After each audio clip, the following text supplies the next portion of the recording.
My family is from South Georgia. That's where I'm from. You would never know it from how I sound, but the rest of my family, yeah. The rest of my family you'd think they're a Duck Dynasty cast.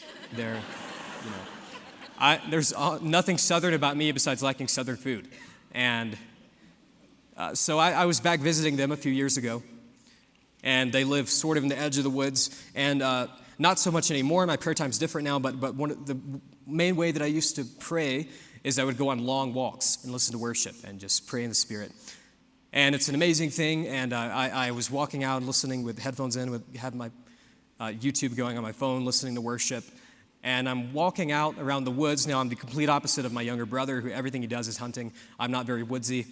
So I'm just on a prayer walk, going through the woods, and it's a beautiful thing when you get lost in the Lord in worship. It's not a beautiful thing when you get literally lost. So it was late at night, and by the time I started thinking I should probably head back, now Georgia woods at night, it is black. You can't see your hand in front of your face. And so now I'm lost out in the middle of the woods.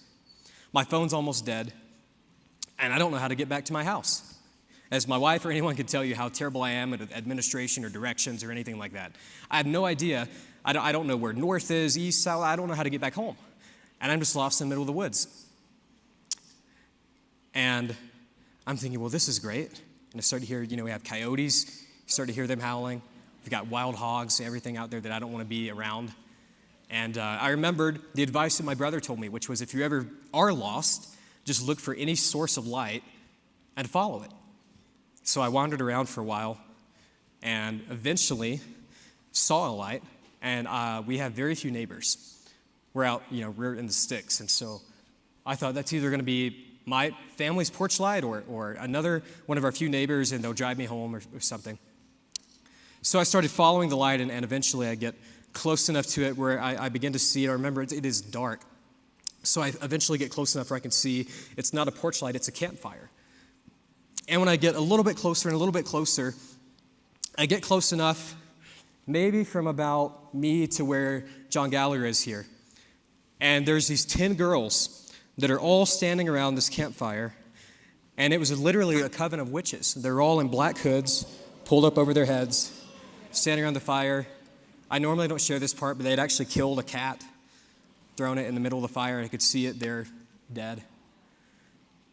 So now, as I said, it's funny now looking back, but it was not funny at the time. I mean, think of this. You're there, you're lost in the woods, you stumble upon a witch coven.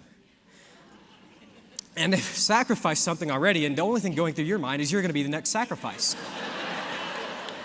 So I was about this far away, and the only thing, I was not thinking I need to minister to them. I'm thinking, I need to get out of here. And my heart is... So I've tried to kind of get away somehow. I don't know if it was a leaf or what. I made noise. So they all turned and looked at me, and one of them said, "What are you doing here?" And I always thought that, Andrew, you were talking about Smith Wigglesworth. I always thought I would be like Smith in one of these occasions, where Satan shows up at the foot of your bed and you just rebuke him, or you're like, oh, it's just you go back to sleep. I always thought I'd be like that. Not so. Not so. I was petrified. My brain was literally screaming. I was almost like I could see the signal screaming at my legs, run, run. I used to watch movies where people were paralyzed in fear, and I thought it was just fake, just a movie thing. And I was paralyzed. I discovered that's not fake. I can't move. She says it 2 more times.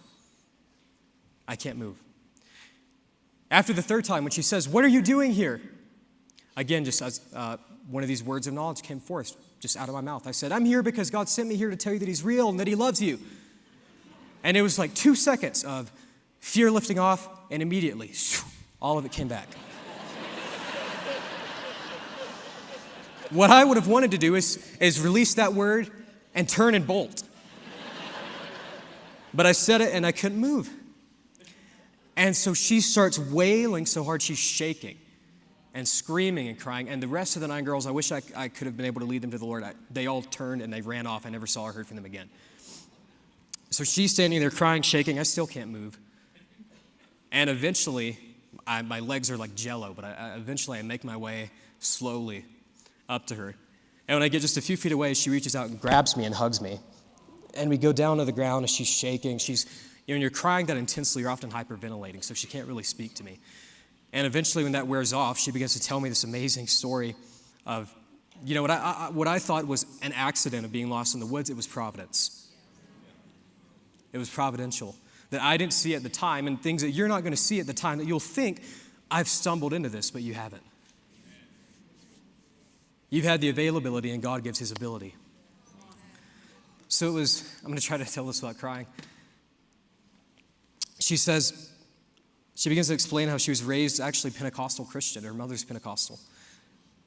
And in her teenage years, she was 18 at the time, that she began getting interested in Reiki and New Age crystals and things like that, and had this friend group that was there with her in the woods. And eventually it escalated into full-blown occultism. And there were self-mutilation and a lot of dark things that they were gripped in. And every day for the past year, she had been arguing, butting heads with her mother. Because her mother, she lived upstairs, she would come down, and every morning her mom would say, I'm praying for you, sweetie, that you know the love of Jesus. And that morning, is back to the providence thing. That morning, she came down the stairs. Her mom said, I'm praying for you, sweetie, that you know the love of Jesus. And she said, I wish you would just be quiet with all of that. The only way I'm ever going to believe a word you say is if someone comes up to me tonight, sent from God, to say that he's real and that he loves me. And so again, even in that moment of fear, of trembling, of not wondering if I'm going to make it out of this, I'm thinking that it's accidental, that I've just stumbled into this place, upon this group, this gripped in darkness. It was not an accident. And the Lord, 2 Samuel 14:14 says, God devises ways so that a banished person will not remain estranged from him. Is the fact that he loves his people so deeply, so intently, that he co-labors with you and I.